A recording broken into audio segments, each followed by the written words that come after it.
President Donald Trump helped commission the USS Gerald R on Saturday and declared that the most advanced aircraft carrier to join the Navy will cause America's enemies to shake with fear whenever they see its form cutting across the horizon. "I hereby place the United States ship Gerald R.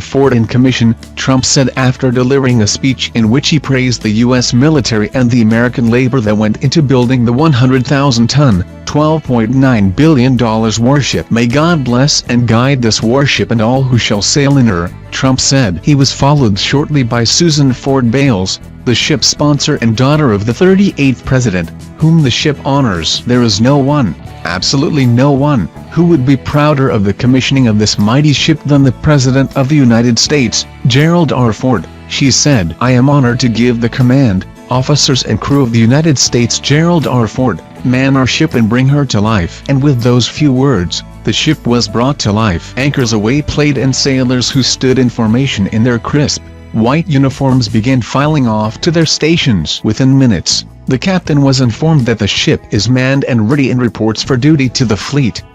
Trump arrived aboard the carrier's steamy flight deck by the Marine One presidential helicopter and was greeted by Defense Secretary Jim Mattis and other officials. Trump, who visited the carrier in March to promote his plans for a military buildup, told Time magazine this year that the Navy should revert to using steam catapults to launch fighter jets because some of the state-of-the-art systems and technology aboard the USS Ford costs hundreds of millions of dollars more money and it's no good.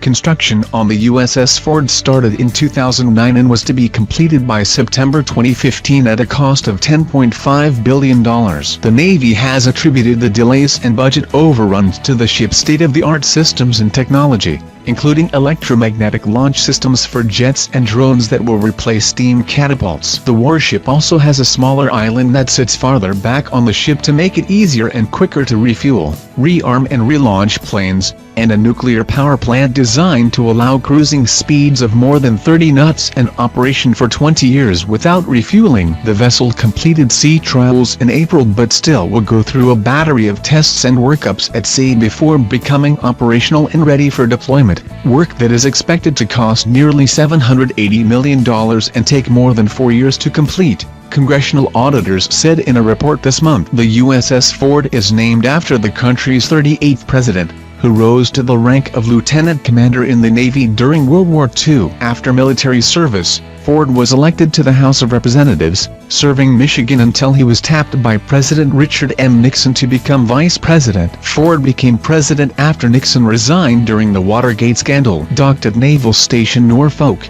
the USS Ford eventually will house about 2,600 sailors, 600 fewer than the previous generation of aircraft carriers. The Navy says that will save more than $4 billion over the ship's 50-year lifespan. The Air Wing to support the Ford could add more personnel to the ship, which is designed to house more than 4,600 crew members.